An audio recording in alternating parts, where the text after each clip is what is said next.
Nih, Oke. kan lu udah bilang 362 itu masalah bagaimana orang melakukan pencurian, oke? Dengan maksud untuk memiliki barang seseorang, oke? Nah, Gimana? habis itu dia maling karena apa? Karena dia lapar, lu bilang. Nah, terus gue tanya nih bang.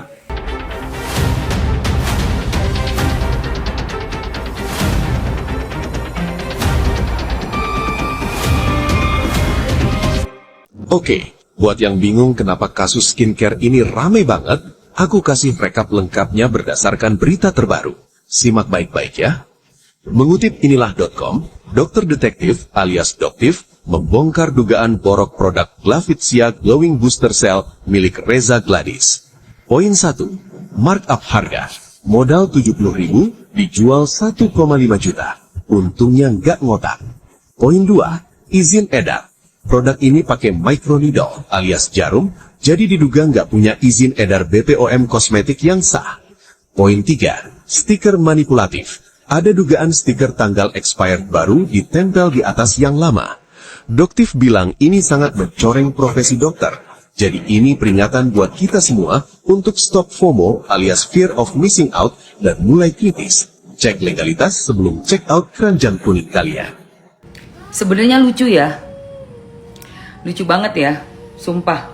Apa gunanya berbulan-bulan kita masuk ke pengadilan negeri gitu ya untuk sidang gitu kan? Udah manggil semua tenaga ahlinya, saksi ahlinya, saksi fakta. Udah semua dipanggil, udah semua dibeberin. Tentang skincare-nya malah nggak disebut sama sekali. Malah nggak peduli sama sekali soal skincare-nya. Skincare yang menjadi barang bukti utama. Ya kan guys, aneh kan? Tentang skincare-nya boro-boro disebutin. Kagak. Nah ini kan Lina Mukherjee kan bilang nih, jangan banding. Sebenarnya ini yang pada bilang jangan banding ini tuh nggak tahu saat selesai vonis JPU langsung bilang kita banding. Itu guys, bukan Niki yang banding duluan, nggak ada Niki banding duluan. Sebenarnya Niki tuh udah menerima 4 tahun tuh udah menerima. Dia tahu Niki kan juga udah pernah masuk penjerong, bukan cuma si Lina Mukherjee doang.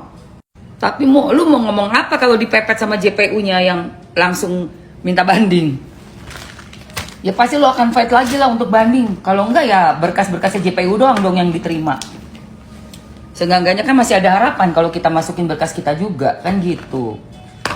Kan begitu ya, kan begitu. Ya kan? Gitu. Betul, udah nerima. Nih, Oke. kan lu udah bilang 362 itu masalah bagaimana orang melakukan pencurian, oke? Dengan maksud untuk memiliki barang seseorang, oke? Nah, Gimana? habis itu dia maling karena apa? Karena dia lapar, lu bilang. Nah, terus gue tanya nih bang, dia lapar bisa nggak menghapuskan? Biasa aja ngomongnya Rapi. Ya bukan. Lu bukan itu posisinya, tugas lu sebagai praktisi. Kan gue dijawab nih.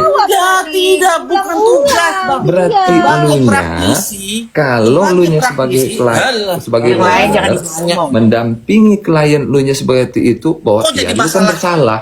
Kok jadi Sampean ini masalah kan klien? bersalah.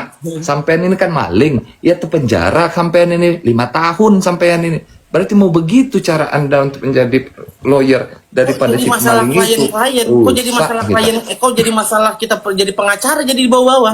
Oh iya dong, bukti Lu seperti jangan itu. keder. Yang gua Dan tanya hukumnya, pemahaman ya, lu tentang sebagai lu praktisi pemahaman Iya, lu. tadi itu kan Bukan udah bagaimana gitu. lawyer beracara, bukan.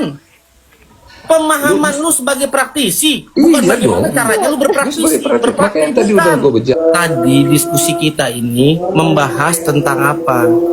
Tentang soal bagaimana lu menyampaikan ke gua DRG pada saat itu ketawa tidak, kan gitu awal mulanya bang. Jangan di mana lagi, makanya terus gue bilang gue ikuti pemahaman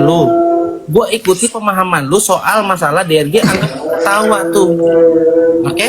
Nah, makanya gue tanya lu berdasarkan keilmuan lu sebagai praktisi bahwa ada unsur delik. Makanya tadi gue tanyakan di awal, lu nggak jawab juga tuh. Apakah pasal ini delik apa? Delik formil kah? Delik material kah? Kan gitu yang gue tanya. Makanya karena ini sudah gue kasih tahu bahwa itu adalah delik formil, maka menitik beratkan terhadap perbuatan si pelaku. Makanya gue tanya ke lu mengasumsikan bahwa DRG ini ketawa, apa korelasi dan hubungannya sehingga lu bilang bahwa seolah-olah ketika DRG ketawa ini bisa membebaskan atau menghapuskan pidana dari seorang. Makanya dengerin kan potong lagi belum selesai ngomong. Lu salah, lu kan menggiring gua, salah. Nah, lu aja dari tadi menggiring gua diem dulu. Karena karena begini loh, gantian gua dong, gua dikeroyok nih, gimana nih? Oh, inilah. Enggak, yang lain diam, yang lain diam. Diam, yang lain diam. Ya, makanya lah gua ngomong. Analogika hukum dan dong. Kalau giliran gua ngomong jangan dipotong. Giliran gua dipotong bahwasanya dia diperas 4 miliar. Udah gua potong nih, gua itu ngomong gua masih potong. bisa ketawa menurut Bang Raffi. Ah, gua nggak peduli. Kan gua bilang, gua lagi ngomong lu potong. Seolah-olah katanya gua menggiring opini lu. Karena lu nya ngomongin guanya tadi. Nah, kan emang gua ngomong sama gua. Lu nya ngegiring, makanya gua jelasin. Nah, lanjut. Enggak, lanjut aja. Omongin lagi nih. Apa biar satu arah. Nah, ini gua ngomong ya. Makanya kan gue tanya kan sederhana sebagai praktisi, bukan bagaimana praktisi bekerja. Oke, yang gue tanya pemahaman lu tentang praktisi, tentang sebagai orang lu adalah orang yang punya ilmu hukum. Gue tanya, kalau memang dia ketawa, pertanyaan gue kan sederhana, bisa menghapuskan enggak itu masalah pidana mengancamnya? Itu yang gue tanya. Terus jawaban lu apa, Bang? Tunggu putusan pengadilan, kan gue bukan hakim, kan lucu. Jadi begini, Udah. Apakah menghapuskan pidana? Memang betul tidak menghapuskan pidana, tapi